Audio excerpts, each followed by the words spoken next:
What I do need to do, though, is talk to you about Björk. Björk is back with a new recording. It's out this week. It's called The Music from Matthew Barney's Drawing Restraint 9, and very good it is too. Find out more about it now, because I'm going to play you an excerpt from it, and we'll go back a couple of weeks to when I went to talk to Björk in a hotel in central London. You're listening to London's 104.9 XFM. It is Exposure. John Kennedy with you until 1. And that was Björk featuring Will Oldham, Gratitude, from a new soundtrack album that Björk has composed called Drawing Restraint 9, which accompanies a film by Matthew Barney. And I'm very pleased to say that I've come to a hotel in central London, Sanderson Hotel, to have a chat with Björk about this record. Björk, how are you? Oh, I'm very good, yeah. Good. It's nice to see you again. Yeah, I didn't think we could possibly see each other so soon, but you just can't stop working, it seems. Well, I've actually been working with the same speed as I usually do, but it's just seemed that, like for example, the Army of Me project was very quickly pulled through, obviously because there was a lot of need because of the tsunami thing, and I didn't do the work on that one, I have to say. I did the editing, but that wasn't that hard work. And on this project, it's not like a normal album that I do that usually takes 2 or 3 years to do. Actually, it's like a soundtrack album that I did, and it took me like 6 months to do. So, yeah, I guess so. It's yeah. But maybe now I'll sneak away and do a proper album. So it'll be. We'll have a break. I'll be away have for a a bit. holiday. Yeah. I think that might be an idea. So the Army of Me was basically different people who'd covered Army of Me by Björk, and you put it together as an album that all the funds went to help the Tsunami Relief Fund. Drawing Restraint 9 is a film by Matthew Barney, who is your boyfriend, is that right? Yeah. Yeah. Mm-hmm. So, so he made this film, you appear in the film, and you made the music for the film. How did they all work hand in hand? I mean, it seems to me they must have worked that way. It did a little. I mean, I guess because we've known each other for 5 years, it's I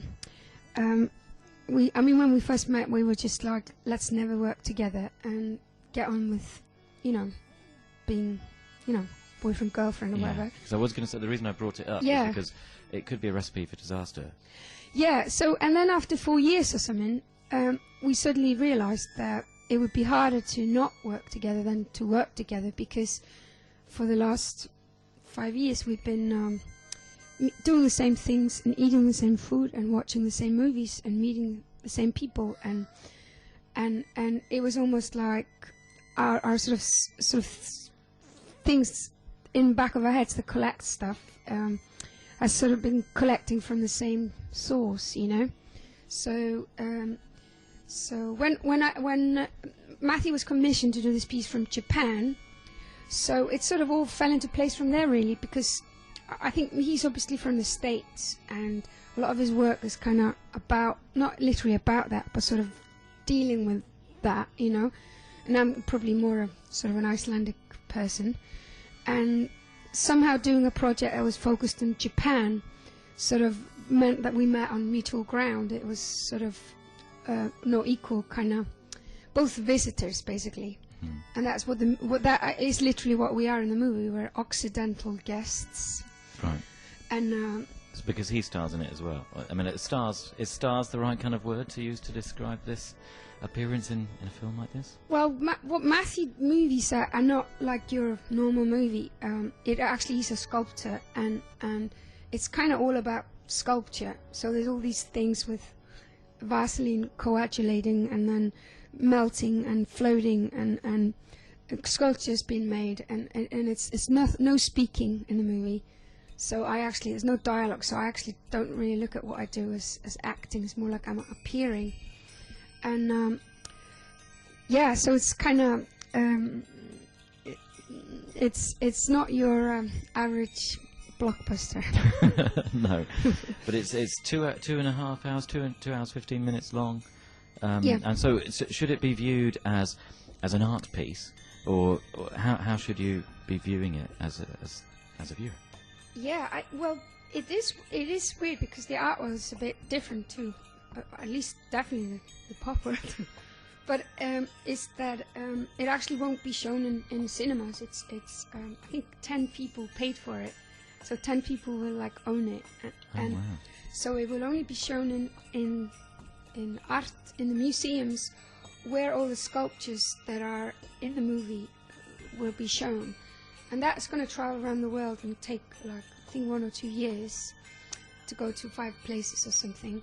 And then the movie will be shown at, I think, for example, it might be in Berlin in like a year's time. So during the exhibition in Berlin, it will be shown in that particular museum. Wow. So in a way, it's like people go and look at like a museum full of sculptures, and then they see the movie to see the story behind the sculptures, the mythology, like why the sculptures happened, sort of thing. And so when they view it, will they, because I've seen different films within art galleries, and often they're presented much like any other piece of art in that they're just on in a room, and it's almost as if you're not meant to watch the whole thing. You're just meant to kind of walk through, look at it for a bit, and then move on. Whereas with this, it sounds like you should be watching the whole film from start to finish. Yeah, I think it's like a proper, you sit down and watch through, you know. It's not like, yeah, I know what you mean. Like, I think it's going to be proper, like, you watch it through, yeah. Yeah. And so we just played a song from it, which is probably the most accessible and traditional song on the record. Yeah. It features Will Oldham on vocals, and Will is reading the translation of a letter from a Japanese citizen to General MacArthur about congratulating General MacArthur on lifting a whaling moratorium. And presumably this is in just after the Second World War or something.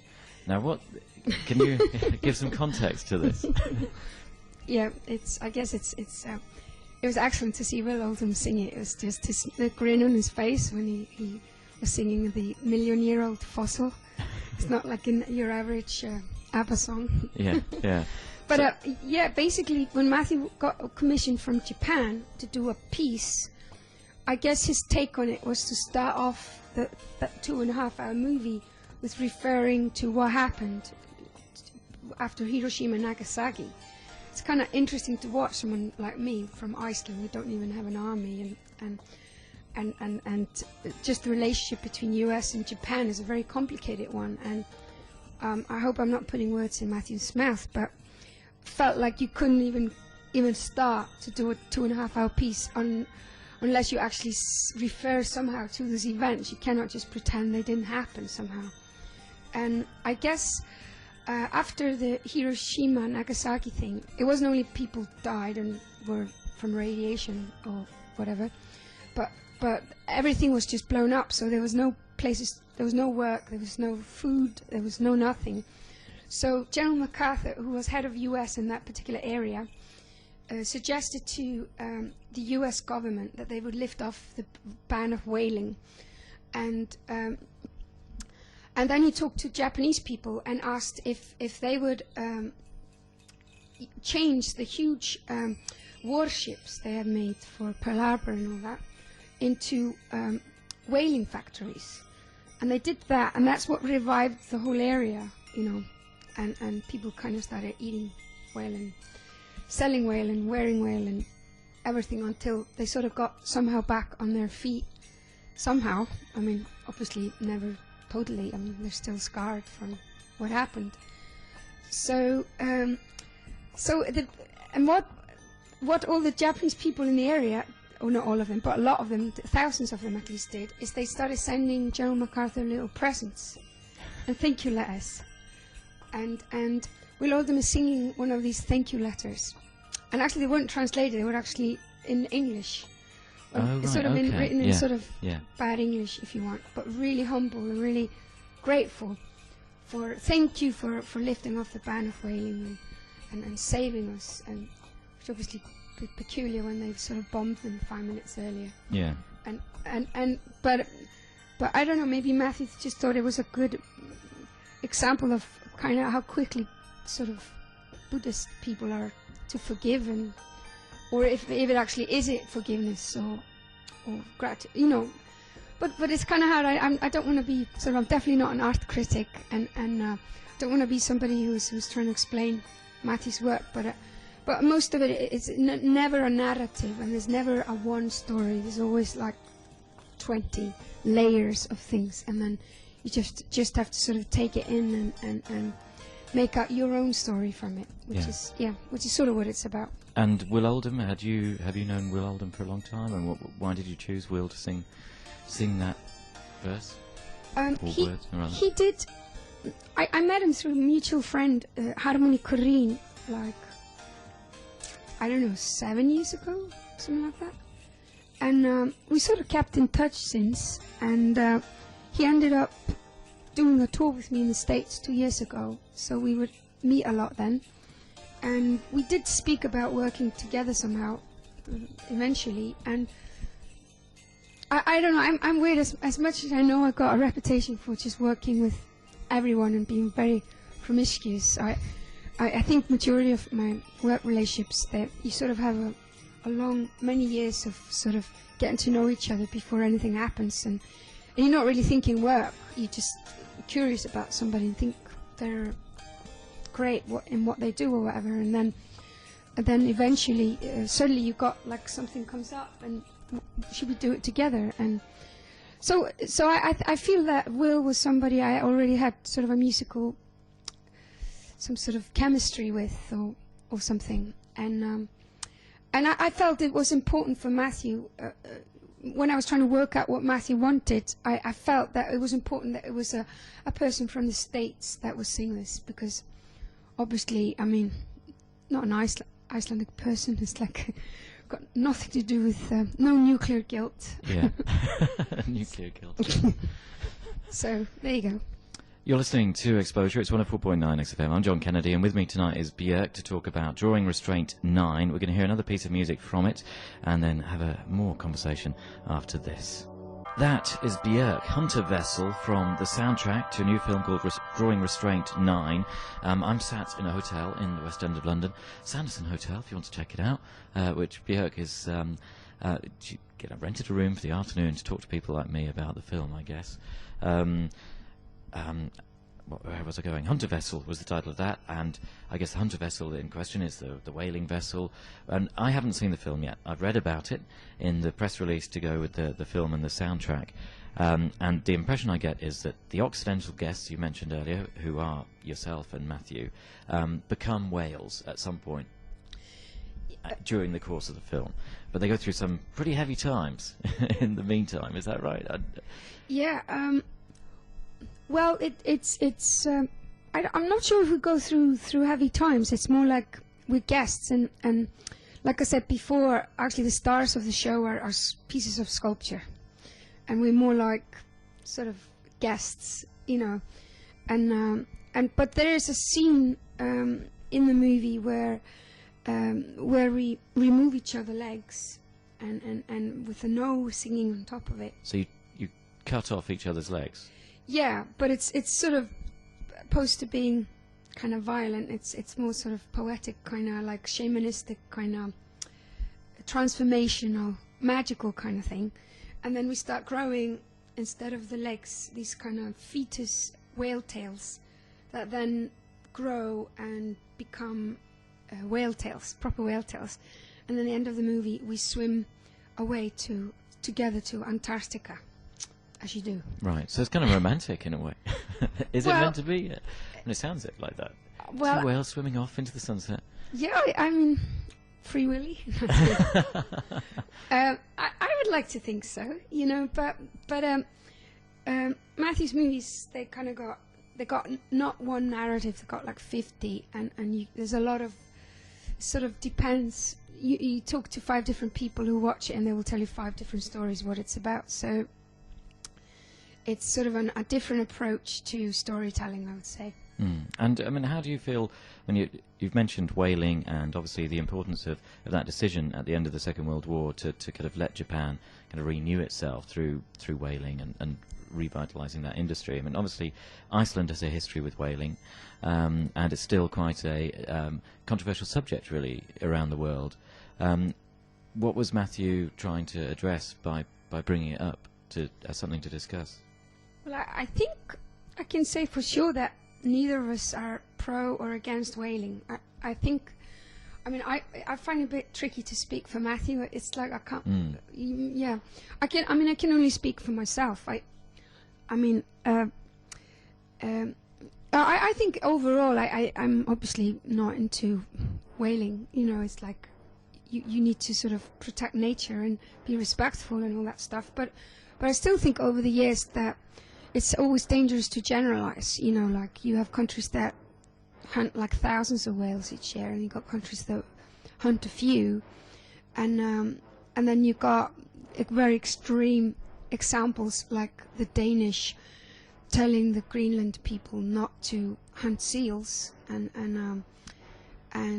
you know, and it's like what they're supposed to eat, like snow or something. And I mean, this was a long time ago, and then Danish people building factories that had too much pollution. They didn't want them in Denmark, and building them in Greenland. And because the ban of hunting seals, all the Greenland people had to go and work in these factories and kind of leave their kind of igloos and huts and live like 7-piece family in a 2-bedroom flat somewhere. And the murder and the alcoholic curve went very steep and high. And so I think this can also be hypocrisy involved in kind of this kind of people coming from, you know, Frankfurt or like very, very polluted industrialized areas that are not very much living in harmony with nature, and going to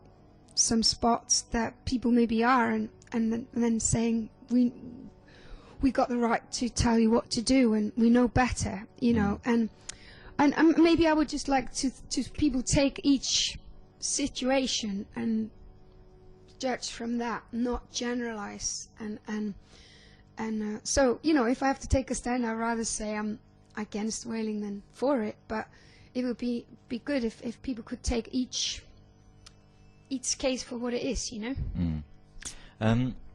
With the album Drawing Restraint 9, why is it called Drawing Restraint 9? Why is the film called that? Do you know? Yeah, Matthew did 8 drawing restraint pieces as a teenager, and you know, a bit further into his life, and then he spent 10 years doing another piece called Kremaster, which was 1, 2, 3, 4, 5, and this is the continuity of the first piece he does after the Kremaster series. And it's like a continuity of what he did before. And when you were composing the soundtrack, was the film all made and then you applied the music afterwards, or had you? And obviously, if you were working with him and thinking about you know, your role in it and everything, you knew you were already immersed in the work. Were you composing the music in your mind as you were helping to make the film? I guess when he asked me to do it and I read the script, I did see a lot of things that I already knew that were in there. I mean, not like personal or anything, more abstract. Like, I live by the harbour in Iceland, and there's all these ships there that are always being repaired, and I mentioned it'd be great to make ship music, you know, and in a way Hunter vessel is that. And for example, there's one scene in it called Pearl, which has these Japanese ladies who actually been in Japan for centuries, who hyperventilate, and they learn from childhood to use their lungs in a very extreme way so they can dive for pearls. And I used like throat singing, or asked Tanya, who sang on Medúlla, to do sort of Inuit throat singing, and so we sort of combined those two sort of old traditions from the opposite parts of the world. So that's something I maybe thought of, or we thought of, or whatever. We did talk about loosely a few years ago, not thinking that we were going to do anything with it, but we just thought, isn't it curious how similar it actually is, you know? So there were pieces that were like that, and then so you could say I'd sort of, without knowing it, I'd actually done my homework on, and then there were pieces I wrote and Matthew edited too. And there were also pieces where Matthew edited and I wrote music to that. And it was always, we did all the different methods, I think. Yeah, yeah. I'm going to play another track from the album, then let you go. Storm is the title of the song.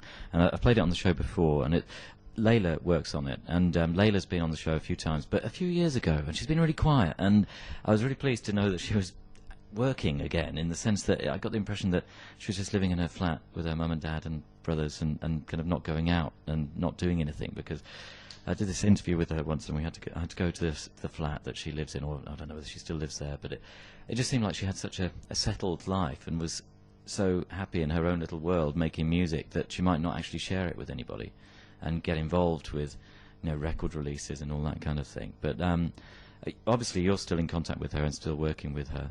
Was she a conscious choice, or was it just a chance that you happened to see her again and work together again? Yeah, I mean, I try to see Leila every time I come to London. I mean, I think I would consider her one of my best friends, and we keep in touch. And I hope I'm not telling any secrets, but I can assure you she's doing a lot of music, you know, and I wouldn't be able to tell that's amazing. She's played some of it for me, and it's amazing. And I wouldn't know when it comes out. I couldn't say anything like that. But yeah, I was very excited. We did write this piece actually earlier, and I'm kind of stubborn with pieces, because if I think I've been part of something that's good, I get very protective of it and try to find the right place for it. And I was very happy with this, because I felt it was,